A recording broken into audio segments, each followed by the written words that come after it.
يا أماه لا تحزني، عرضي وعرض أبي وكل الأقربين. أماه يا أماه لا تحزني، عرضي وعرض أبي وكل الأقربين. جعلت فداك فأنت عنوان التقى. الحمد لله والصلاة والسلام على رسول الله. محترم ورونو غواړم زه نن تاسو سره په یو موضوع باندې خبرې وکړم چې هغه زمونږ او ستاسو د ټولو مؤمنو مسلمانانو د مور په سلسله کې ده. المؤمنین عائشه رضی الله عنها د رسول الله صلی الله علیه وسلم بیبي. محترم ورونو په معاصر وخت کې په المؤمنین عائشه رضی الله عنها باندې درې قسمه خلک اعتراضات کوي، بلکې دوه قسمه خلک اعتراضات کوي او یو قسم خلک د هغوی په ذهنونو کې شکوک دي یا بعضې فتنې دي. دوه قسمه خلک هغې کې یو ملحدین دي، یو پکې سیکولر خلک دي، او یو قسم خلک چې د هغوی په ذهنونو کې یوازې بعض شکوک یا شبهات دي، یعنی د معاصر فکر والا یا یو عام مسلمان کله نه کله د هغوی په ذهن کې شیطان بعضې وسوسې اچوي چې رسول الله صلی الله علیه وسلم عمر زیاتو، یعنی 55 کاله او د عایشه رضی الله عنها عمر 9 کاله، نو بیا ولې رسول الله صلی الله علیه وسلم د یو دومره کم عمره بیبي سره واده کو؟ دلته ټولو نه موږ ته اول د دې اعتراض جواب ورکولو نه مخکې د اعتراض باید چې موږ له کلاو کو واضح کړو. دلته اعتراض اصل کې په دوو خبرو کې دی. یوه خبره دا ده چې د رسول الله صلی الله علیه وسلم عمر، دویمه خبره دا ده چې د المؤمنین عایشه رضی الله عنها عمر. رسول الله صلی الله علیه وسلم 53 کالو په عمر کې چې دا واده کوو، نو موږ هېڅکله هم داسې نشو کولی چې رسول الله صلی الله علیه وسلم د معاصر دور 55 کلونو سره قیاس کو. وجه دا ده که فرض که موږ او تاسو په معاصر دور کې یو 55 کلن سړی وګورو، نو د هغه به ویښته مکمل سپین وي یا لږ یو څو تارونه به پکې تور پاتې وي، د سر ویښته به مکمل سپین وي. دې نه علاوه د هغه به بدن کې ډېره کمزورتیا وي، بدن کې یعنې د هغه د غوښه به د هډوکي نه، د جلد به د هډوکي نه بیل شوی وي، او دغسې مخکې به هم ډېر زیات تغیرات راغلي وي، کمزوری به وي، ضعیف به وي. دې نه علاوه شوګر مرض به لري، نور امراض به هم ممکنه ده چې ولري. فشار مرض شو. رسول الله صلی الله علیه وسلم چې کله وفات کېده 43 کاله عمر، نو د هغه په ګیره مبارکه کې یا په ټول دغه کې صرف 22 ویښتان داسې و چې هغه سپین شوي و 43 کلنۍ کې. نو د رسول الله صلی الله علیه وسلم 43 کلنۍ عمر کې چې د دونه لږ اندازې سره ویښتان سپین شوي. دې نه علاوه د رسول الله صلی الله علیه وسلم اننګي مبارک کله هم نو غونجې شوي یا کله هم نو راځوړند شوي. د هغه بدن قوي بدن و، د هغه بدن صفا بدن و، خوشبویه بدن رسول الله صلی الله علیه وسلم و، بلکې ټول انبیا هم داسې ترتیب سره وي. دې نه علاوه الله تعالی انبیاو ته د عامو خلکو نه زیات قوت ورکړی، لکه څنګه چې په سیرت کې ثابته شوې ده. بیا د نبي علیه الصلاة والسلام قوت د نور انبیاو نه هم زیات و. نو رسول الله صلی الله علیه وسلم په هغه زمانه کې مکمل جوان و، مکمل ښایست، او بالکل یعنی رسول الله صلی الله علیه وسلم داسې نه و لکه څنګه چې په معاصر دور کې 55 کلن سړي وي. دا یو خبره شوه. دویمه خبره دا ده عایشه رضی الله عنها عمر چې و هغه 9 کاله د واده په وخت کې په 6 کلنۍ کې ورکړل شوې وه. مسلم کې باب راغلی د باب التزویج الصغیر. اوس خبر اصل کې دلته دا ده چې اوس وخت کې چې کوم صحتونه دي زموږ او ستاسو یا د زنانو، په هغې وخت کې چې کوم صحتونه دي، لازمه خبره ده چې په دې کې به ډېر زیات تغیر و فرق و، ځکه چې پخوا نن سبا چې کوم مشکلات، کوم مرضونه، کوم حالات دي، کوم ماحول کې چې کوم پاپولیشنز دی، کوم دغه دی، د هغې د وجې نه ډېر مرضونه انسان ته پېښېږي او دغې امراضو سره د انسان بدن کمزوری کېږي. په هغې وخت کې دغه امراض نه و. ډېر امراض داسې دي چې په اوس دور کې شته دی، په هغې وخت کې نه و. په هغې وخت کې دا امراض نه و، نو هغه وخت کې صحتونه قوي وو. دویمه خبره دا ده چې دا یو تاریخي حقیقت دی چې په هغې وخت کې یا بلکې نن نه 1.5 کاله مخکې په یورپ کې او په امریکا او په نورو ممالکو کې دا ډېر زیات عام و. 2 کلنۍ کې د یو زنانه واده کول، یو جینۍ واده کول، په 8 کلنۍ کې، 9 کلنۍ، 10 کلنۍ، 12 کلنۍ کې. په هغې وخت کې دا یو تاریخي حقیقت دی چې دا 9 کلنۍ کې واده ورکول دا یو عامه خبره وه. اسلام اصول د واده دپاره چې دی عمر نه دی ایښی. اسلام یو جامع اصول ایښي دي چې بلوغت ته ورسیږي زنانه یا هلک هغه د واده قابل شي. عموما د جینۍ یا د زنانه بلوغت د نارینه نه زر کیږي، لکه څنګه چې ساینس وایي چې د انسان بلوغت دا د انسان د خوراک پورې، د انسان چې کومه منطقه کې اوسیږي هغې پورې تعلق لري. او دې نه علاوه چې کوم دی ساینس دا خبره کوي چې دا ممکنه ده چې د 7 کلنۍ نه واخله تر 12 کلنۍ 13 کلنۍ پورې یو جنۍ بلوغت ته ورسیږي. عرب ملکونه چې کوم دي هغه ګرم دي اکثریت سره، خاص کر مکه او مدینه ډېر ګرمه ده، نو ځکه چې دی په دغه منطقو کې خلک بلوغت ته زر رسیږي. دویمه خبره دلته دا ده که فرض که موږ او تاسو یو تاریخي حقیقت وګورو د عمرونو په لحاظ سره 7 کاله 8 کاله 9 کاله 10 کاله دا په مغرب کې مکمل عامو په دې وخت کې د یو جنۍ واده ورکول یا یو جنۍ واده کول.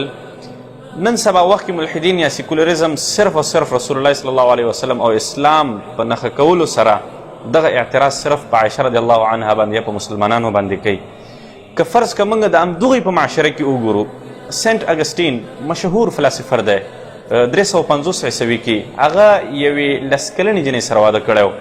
دې نه علاوه کینګ ریچرډ دویم هغه که موږ تاسو وګورو 1400 عیسوي کې هغې یوې 9 کلنې جنۍ سره واده کړی و، 7 کاله عمر و.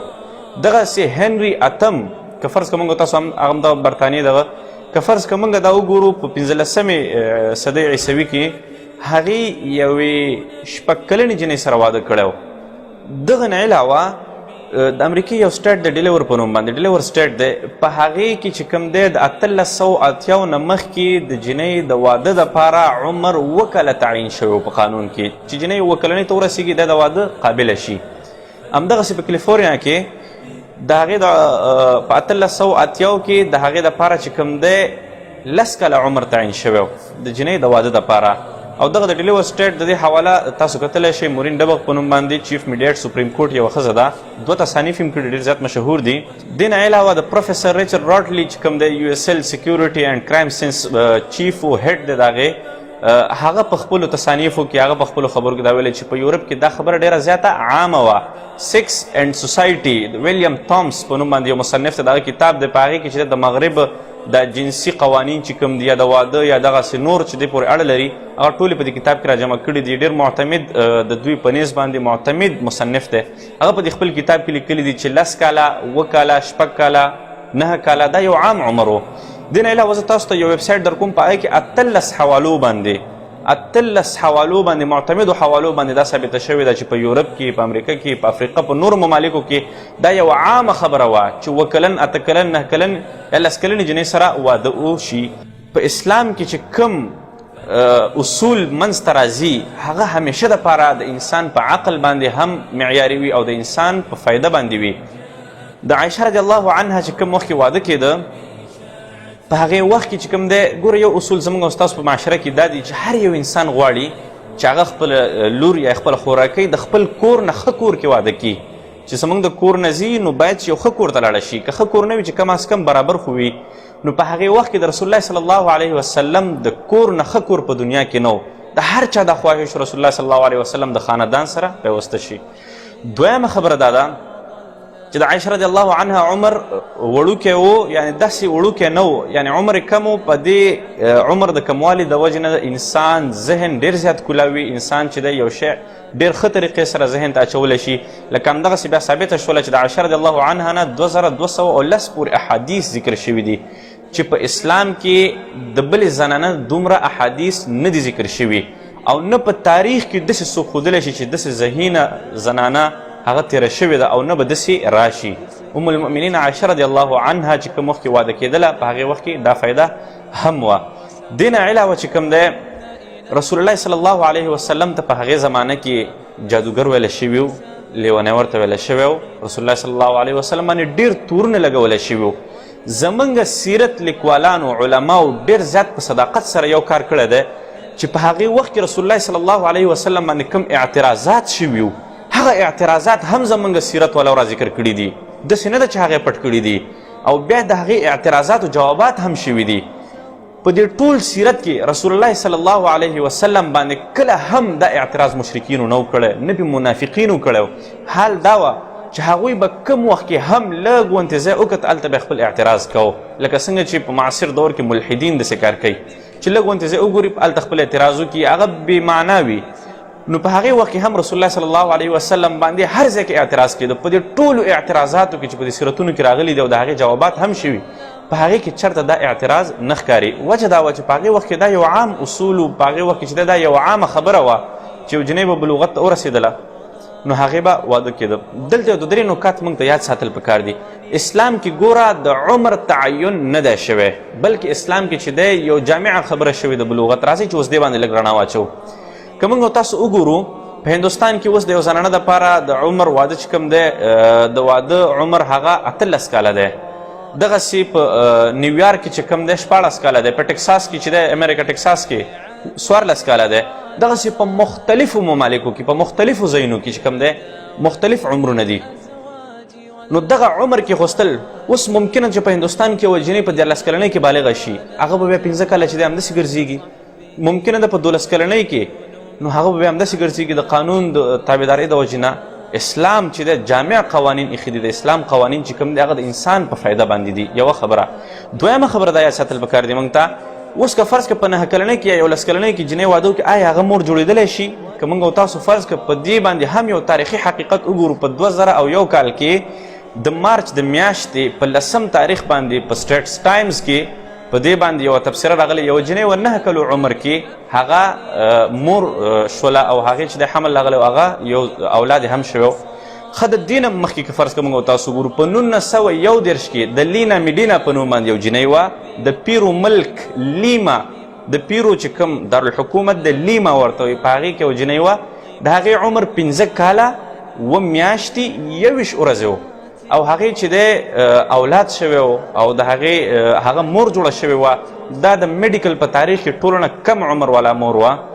نو موږ او تاسو که فرض که وګورو نو انسان یا یو جنۍ چې کله بلوغت ته ورسیږي نو هغه ممکنه ده چې هغه مور جوړه شي او هغې اولاد وشي. اخیره کې یو نقطه زه تاسو ته ویل غواړم چې ډېره مهمه ده.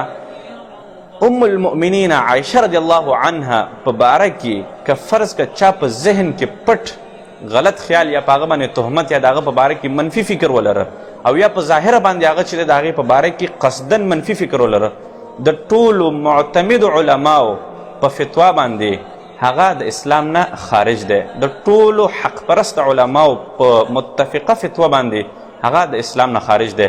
د عایشه رضی الله عنها په باره کې که چا څه بدګماني یا چا غلط الفاظ استعمال کړل قصدن نو هغه د اسلام نه خارج دی. واخر دعوانا ان الحمد لله رب العالمین.